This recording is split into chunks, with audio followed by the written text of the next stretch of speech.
नमस्कार। केंद्र में नरेंद्र मोदी सरकार 3.0 के 100 दिन कंप्लीट हो गए हैं और इन 100 दिनों में जो सबसे ज़्यादा फोकस हम कह सकते हैं रहा वो था किसान और किसानों से जुड़े वो मुद्दे जिसकी वजह से हमने देखा कि विपक्ष ने एक नैरेटिव सेट करने की कोशिश की कि किसान नाराज़ हैं।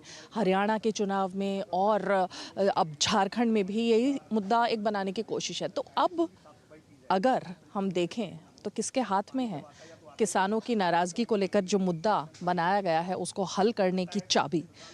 केंद्र में मंत्री शिवराज सिंह चौहान मामा के नाम से जाने जाते हैं, लेकिन अभी हम आपको पहले तो दिखाएं क्योंकि आज का दिन बेहद ही खास होने वाला है। शिवराज सिंह चौहान जब से केंद्र में उन्होंने कृषि मंत्रालय की भूमिका अदा की है, उसके अलावा रूरल डेवलपमेंट मिनिस्ट्री यानी दोनों बड़े हैवी वेट मंत्रालय उन्हें मिले हैं और किसानों के बीच, महिलाओं के बीच हमने देखा कि जब मध्य प्रदेश के मुख्यमंत्री रहे तब भी काफ़ी लोकप्रिय थे, सीधे उनसे संवाद करते थे।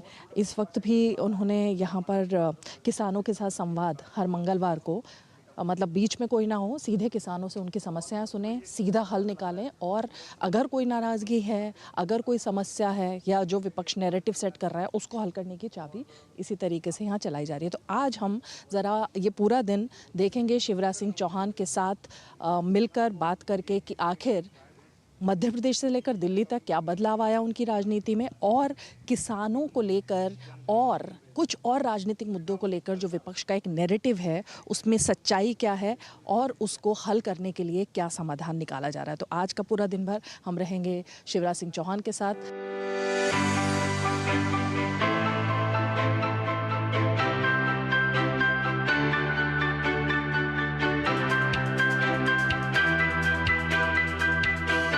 शिवराज सिंह चौहान लगभग 4 साल से अपने दिन की जो शुरुआत है वो एक पेड़ लगाने से करते हैं और कोई भी उनका रूटीन हो, किसी भी राज्य में हो, किसी भी जगह हो, लेकिन वो एक पेड़ लगाते हैं। और मध्य प्रदेश में जब शिवराज सिंह चौहान मुख्यमंत्री थे तब वहाँ पर उनका जो निवास था उसके पीछे पूरी पहाड़ी को उन्होंने एक तरीके से हरा भरा बना दिया था। तो यहाँ भी एक पेड़ लगाकर दिन की शुरुआत, और ये तेज पत्ते का ये पेड़ है। शिवराज जी, बहुत बहुत स्वागत है दूरदर्शन पर आपका।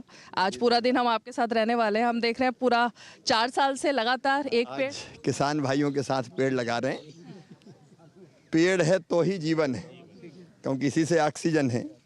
ये हमें ज़िंदगी देता है, पर्यावरण को बचाता है और धरती को आने वाली पीढ़ियों के लिए भी सुरक्षित रखता है। तेज पत्ते का पौधा है। हाँ, ये औषधि पौधा है। औषधि पौधा है। तो ये प्रेरणा शिवराज जी कहाँ से है? क्योंकि 4 साल से नॉन स्टॉप केवल भाषण देने से काम नहीं चलेगा कि पेड़ लगाओ। आप खुद अगर करोगे तो दूसरे से कहने का अधिकार भी रखोगे। इसलिए मुझे आया कि मैं रोज़ लगाऊंगा तो हम प्रेरित कर पाएंगे कि आप भी लगाओ। इसलिए मैंने तय किया कि रोज़ लगाऊंगा। किसान भाइयों से आपने एक संवाद किया, क्या संवाद रहा? किसान यूनियन स्वतंत्र के सारे साथी आज आए और कई तरह की समस्याएं उन्होंने बताई जो हल बिल्कुल की जा सकती है। कुछ राज्य सरकार से संबंधित है, कुछ केंद्र सरकार से संबंधित है, तो उन पर विचार करके उनका समाधान करेंगे। संवाद से समाधान, यही हमारा लक्ष्य है, क्योंकि किसान ही हमारे भगवान है। चलिए, तो दिन भर आपके साथ रहते हैं और इस पर संवाद हम भी आपसे करेंगे और ज़्यादा। तो अब हमारा सफ़र शिवराज जी के साथ आगे बढ़ रहा है, लेकिन शिवराज जी आप किसानों से मिले क्योंकि हम हरियाणा ही जा रहे हैं और एक नैरेटिव बनाने की कोशिश है विपक्ष की तरफ से। किसानों से बात करके क्या लगता है, क्या वाकई कोई नाराज़गी है? भारतीय जनता पार्टी और हमारे प्रधानमंत्री श्रीमान नरेंद्र मोदी जी किसानों के सच्चे और सबसे बड़े हितैषी है। वो दिखावा नहीं करते, वो ठोस फैसले करते हैं किसानों के पक्ष में। जैसे अभी बासमती चावल हरियाणा में भी बहुत होता है, उस पर मिनिमम एक्सपोर्ट ड्यूटी लगी थी। बासमती के दाम किसान को ठीक मिल सके, इसलिए प्रधानमंत्री जी ने, सरकार ने वो मिनिमम एक्सपोर्ट ड्यूटी हटा ली। अब हमारा जो चावल है बासमती चावल, वो और अच्छी कीमत पर निर्यात होगा, किसानों को अच्छे दाम मिलेंगे। चावल उत्पादक किसानों के लिए अच्छी खबर ये है कि एक्सपोर्ट से प्रतिबंध हटा दिया गया है, तो चावल के और बेहतर दाम मिलेंगे। डिजिटल कृषि मिशन हो या फसल बीमा योजना, प्रधानमंत्री किसान सम्मान निधि हो या स्वच्छ प्लांट कार्यक्रम, कितने फैसले किसानों के हित में लिए जा रहे हैं। तो ये विपक्ष केवल बात करता है। कांग्रेस ने क्या किया जब इनकी सरकार थी? कितनी फसलों में एमएसपी देते थे, कितना खरीदते थे? कई गुना ज़्यादा हम खरीदते हैं। एमएसपी 2.5 गुना तक बढ़ाई है, तो वो केवल घड़ियाली आंसू बहा रहे हैं। असली हितैषी भारतीय जनता पार्टी है। एमएसपी को लेकर आपको लगता है फेक नैरेटिव है और भड़काने की कोशिश हो रही है? एमएसपी पर जितनी खरीद है, हरियाणा में तो 22 फसलों पर एमएसपी कभी कांग्रेस ने दी है क्या? जिनने कभी एमएसपी नहीं दी, एमएसपी घोषित करके भी कभी खरीदा ही नहीं, वो आज एमएसपी की बात करते हैं। भारतीय जनता पार्टी एमएसपी घोषित करती है कुल लागत पर 50% मुनाफा जोड़कर, जिसके लिए कांग्रेस ने इनकार कर दिया था। स्वामीनाथन आयोग की रिपोर्ट मानने से इनकार कर दिया था। तो ये तो किसान विरोधी है, आरक्षण विरोधी है। कांग्रेस किस्मों से बात करती है? किसान विरोधी कांग्रेस को ये बात करने का हक ही नहीं है। आरक्षण पर भी बात करेंगे, चलते हैं आपके साथ शिवराज जी। और इस सफ़र में क्योंकि बहुत सारी चीज़ें और बहुत सारे मुद्दे होंगे, तो चलिए आगे बढ़ते हैं अब हरियाणा की तरफ।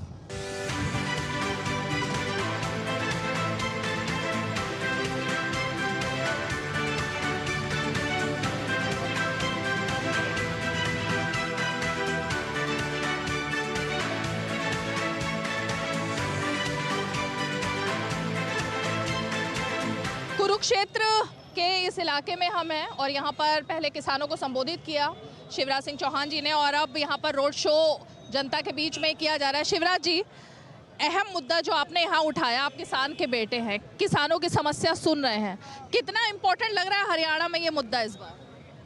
हरियाणा की सरकार को बधाई, प्रधानमंत्री नरेंद्र मोदी जी को बधाई। यहाँ सभी 24 फसलें एमएसपी पर खरीदी जाएगी। किसानों की भलाई केवल बीजेपी ने करी है, बीजेपी की सरकार ने की है, और आगे लगातार हम फैसले करते जा रहे हैं किसानों के पक्ष में। राहुल गांधी भी आज यहाँ पर हैं, उन्होंने कहा कि किसान को हम आंसू नहीं निकालने देंगे और उनकी एमएसपी का पूरी फसल को खरीदने की उन्होंने गारंटी दी। उनकी सरकार में केवल आंसू ही थे। कितनी फसलें खरीदी थी? एमएसपी 2.5 गुना से ज़्यादा हमने बढ़ाई मोदी जी ने। फसलों की खरीद मोदी जी की सरकार करती है और हमारी राज्य सरकारें करती है। जहाँ कांग्रेस आती है वहाँ खरीदी बंद हो जाती है। रिकॉर्ड ये कह रहा है कि कांग्रेस किसान विरोधी है। कांग्रेस किसान विरोधी है?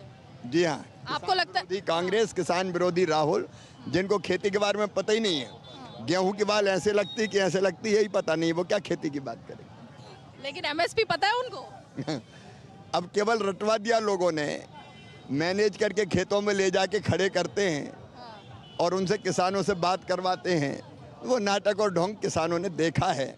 किसानों का विश्वास मोदी जी पर है, नायब सैनी पर है, बीजेपी पर है। 10 साल की एंटी इनकम्बेंसी, वो आपको जब आप जा रहे हैं लोगों के बीच दिख रही है? क्योंकि किसान, पहलवान और जवान, यही मुद्दा है और यही स्लोगन दिया जा रहा है। यहाँ प्रो इनकम्बेंसी है। बीजेपी की सरकार ने जो शानदार काम किए हैं, पहले खट्टर जी के नेतृत्व में और अब नायब सैनी जी के नेतृत्व में, उन्होंने हरियाणा की जनता की जिंदगी बदली है।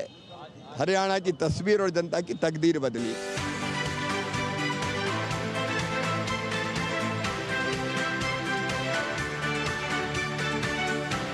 शिवराज जी, क्योंकि राहुल गांधी भी हरियाणा में है, इसीलिए मैं क्रमवार, क्योंकि आप कृषि मंत्री हैं और देश के किसान आपसे सुनना चाहते हैं। जिस तरह के आरोप वो लगा रहे हैं, उन्होंने कहा कि अडानी अंबानी का कर्जा माफ़ हो जाता है, किसान का नहीं होता, हरियाणा में सारे पेड़ ख़त्म हो रहे हैं। तो मैं आपसे सच्चाई जानना चाहती हूँ।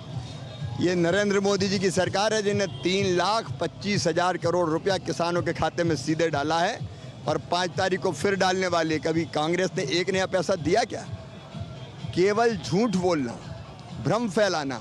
कभी फसल बीमा योजना का पैसा कांग्रेस में किसान को मिला है क्या? बीमा होते ही नहीं थे, किसान परेशान रहता था, मुआवजा नहीं मिलता था, राहत नहीं मिलती थी, एमएसपी की खरीदी नहीं करते थे। किसान को तबाह और बर्बाद करने के पाप इन लोगों ने किए हैं। ये मोदी जी की सरकार है जो वास्तव में किसानों के दूरगामी हित में भी काम कर रही है। राहुल को तो पता ही नहीं खेती और किसानी क्या होती है, जो बता देते हैं उनके सलाहकार, वो बोलना शुरू कर देता है। आरक्षण खत्म कर देंगे, एक ये मुद्दा आया जिसको लेके पूरे देश में भी बवाल है और हरियाणा के चुनाव में भी वो अहम मुद्दा है। दलित, ओबीसी और एसटी विरोधी है कांग्रेस। आप देखिए यहाँ कुमारी शैलजा जी का क्या हाल किया। क्या वो नेता नहीं है? शैलजा जी का समर्पण कम है क्या? दिनों रात जिसने कांग्रेस के लिए दिया, उनको तवज्जो ही नहीं दी। अभी अमेरिका में जाके जो दिल की बात है वो जुबान पे आ गई। मैं कह रहा हूँ आरक्षण विरोधी कांग्रेस, पंडित जवाहरलाल नेहरू जी ने भी विरोध किया था आरक्षण का। इनकी पूरी खानदान आरक्षण की विरोधी है। अभी अमेरिका में जाके ये कहा है कि मौका दीजिए, हम आरक्षण खत्म कर देंगे। और बात हमसे करते हैं ये दलित विरोधी, आरक्षण विरोधी, ओबीसी विरोधी, एसटी विरोधी, किसान विरोधी। लेकिन वो तो सबकी जाति भी पूछ रहे हैं। अब मैं उस टिप्पणी नहीं करना चाहता। भारत वसुधैव कुटुंबकम वाला है और बीजेपी है जिससे समाज की हर जाति और हर वर्ग का सम्मान किया है और आगे भी लगातार सब जाति और सब वर्गों का ध्यान रखेगी। हरियाणा में करप्शन का मुद्दा प्रधानमंत्री ने उठाया कि दामाद और खासकर कांग्रेस पार्टी का करप्शन। कर्नाटक में भी देखने में आया है, सिद्धारमैया के ऊपर ईडी का छापा पड़ रहा है, ईडी का केस हो रहा है। तो ये जो करप्शन का नैरेटिव बनाया गया है, आपको लगता है ये काम करेगा? करप्शन, क्राइम और कमीशन, 3C कांग्रेस की पहचान है। जहाँ सरकार है वहाँ करप्शन है। अब 2G, 3G, 4G घोटाले के साथ साथ जीजाजी घोटाला भी तो यहीं पे हुआ है। कौन नहीं जानता कि जब हुड्डा जी पहले मुख्यमंत्री थे, कांग्रेस की सरकार थी, तब क्या हुआ था, जमीनें कैसे औने पौने दाम पे देके और मोटा लाभ कमवाया गया था। तो करप्शन तो इनकी पहचान है। ये तो पूरी की पूरी परंपरा ही करप्शन। तो आपको लगता है ये मुद्दा यहाँ पर काम कर रहा है, करप्शन का मुद्दा कांग्रेस के खिलाफ? करप्शन का मुद्दा हो, चाहे वो दलाली का मुद्दा हो, चाहे वो क्राइम का मुद्दा हो, कांग्रेस की सरकार को लोग भूले नहीं है, वो भी काम कर रहा है। और किसानों का असली हित बीजेपी कर सकती है, ये भी यहाँ का किसान समझ चुका है। मैं अपने कैमरे के माध्यम से शिवराज जी दिखाना भी चाहूंगी कि जो उत्साह यहाँ पर आपके रोड शो में जनता का यहाँ पर एक तरीके से हुजूम दिख रहा है और तमाम लोग, तो ये तो वही किसान है जिनकी बात हम कर रहे हैं शिवराज जी। ये किसान प्रसन्न है और संकल्प कर चुके हैं कि हरियाणा में बीजेपी की सरकार बनाएंगे। हरियाणा में बीजेपी की सरकार बनेगी। झारखंड पर आपसे बाद में बात करूंगी, अभी आप रोड शो कीजिए। झारखंड पर भी कुछ सवाल होंगे क्योंकि प्रभारी हैं शिवराज जी, लेकिन फिलहाल यहीं पर विराम देते हैं और आगे चलते हैं।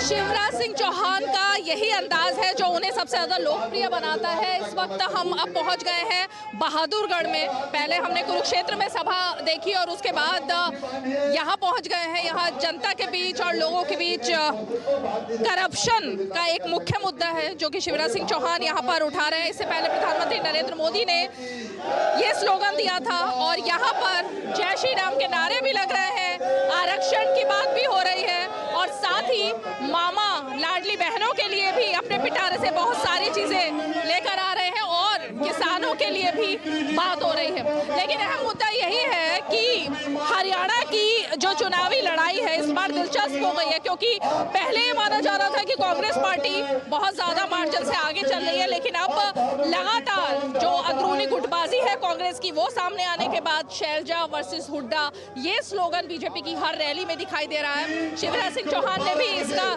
जिक्र किया और अब क्योंकि वो गुटबाजी एक ऐसा मुद्दा है जो बीजेपी के पक्ष में काम कर रहा है कांग्रेस के खिलाफ, तो अब ये माना जा रहा है कि कांग्रेस से बीजेपी लगभग समान इस वक्त लाइन पर आ गई है। तो कहीं ना कहीं किसानों का मुद्दा और अंतिम 2 दिन जब प्रचार के बचे हुए हैं तब शिवराज सिंह चौहान का यहाँ पर आना, किसानों के लिए बात करना, ये काफी अहम संकेत बीजेपी की तरफ से देने की कोशिश है।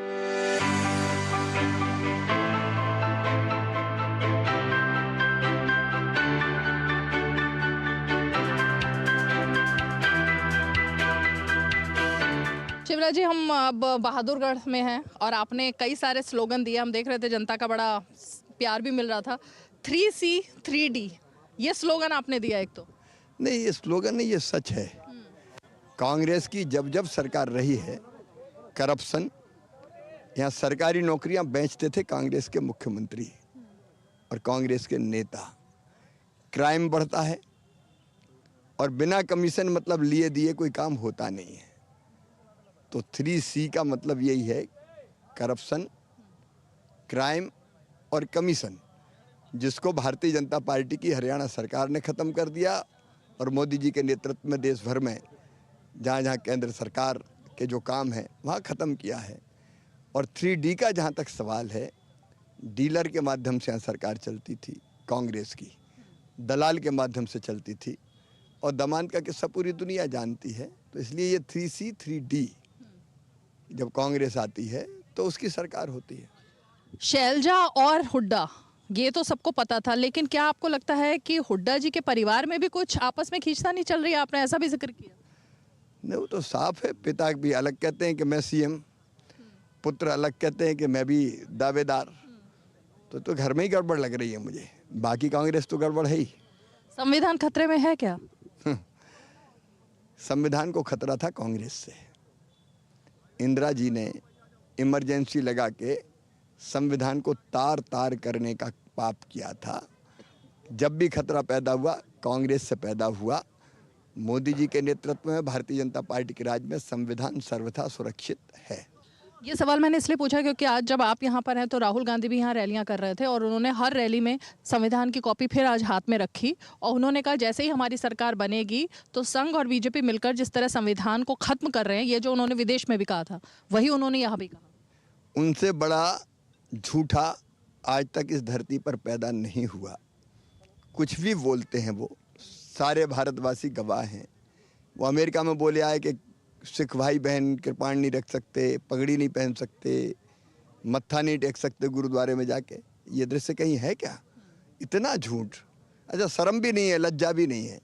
वो तो हिटलर के एक साथी थे गॉयविल्स। वो कहते थे बार बार किसी बात को, अगर झूठ बात को बार बार दोहराएं 100 बार तो वो सच लगने लगती है। और इसलिए गॉयविल्स की आत्मा उनमें प्रवेश कर गई है। वो एक झूठ को कई बार बोल के उसको सच सिद्ध करना चाहते हैं, लेकिन भारत की जनता सच जानती है। तो ये नैरेटिव क्यों चलाया जा रहा है शिवराज जी? आपको लगता है इसके पीछे कोई और वजह है कि विदेश में जाकर भी ऐसा बोलना और देश में भी? क्योंकि 2024 के चुनाव में यही नैरेटिव था जो विपक्ष को एक अच्छा, एक तरीके से हम कह सकते हैं, जिसका उन्होंने जीत का जश्न तक मना लिया कि हम बहुत आगे निकल आए इस बार। विदेश में जाके देश की बुराई करना, आलोचना करना, ये देश विरोधी काम है। कभी ऐसा नहीं होता, दुनिया में कहीं नहीं होता। किसी भी देश के प्रमुख नेता विपक्षी भी हों, दूसरे देश में जाते तो अपने घर की, अपने देश की तारीफ करते हैं। ये पहली बार मैं देख रहा हूँ कि जो बाहर देश के जाके जहर उगलने का काम राहुल गांधी कर रहे हैं। ये घृणा की पराकाष्ठा है, कुंठा की अति है, और ऐसा व्यक्ति कभी देश का भला नहीं कर सकता। आपने जो शिवराज जी नफरत की बात कही, घृणा की बात कही, खड़गे जी अगर बीमार हुए परसों तो पीएम ने उनका हालचाल पूछा। उसके जवाब में उन्होंने कहा कि मैं तब तक नहीं मरूंगा जब तक कि मैं यहाँ से सरकार में से मोदी को हटा नहीं देता। ये जो नफरत की भावना है, ये आपको लगता है? उनको लंबी उम्र दे, क्योंकि भारत की ये संस्कृति है कि कोई कितना बड़ा विरोधी हो, हम उसको सदा स्वस्थ और जीवित रहने की कामना करते हैं। लेकिन ये शिष्टाचार है क्या? ये तो कुंठा की भी अति है और घृणा की भी अति है। और एक पार्टी के नेता इस सीमा तक जा रहे हैं, ये ना उनके लिए शुभ है, ना उनकी पार्टी के लिए शुभ है, ना कांग्रेस के लिए शुभ है। अंत में आप झारखंड के भी प्रभारी हैं और झारखंड का भी एक तरीके से पिच तैयार हो गई है चुनाव को लेकर। लगातार आप आदिवासियों से भी मिल रहे हैं, किसानों से भी वहाँ मिल रहे हैं।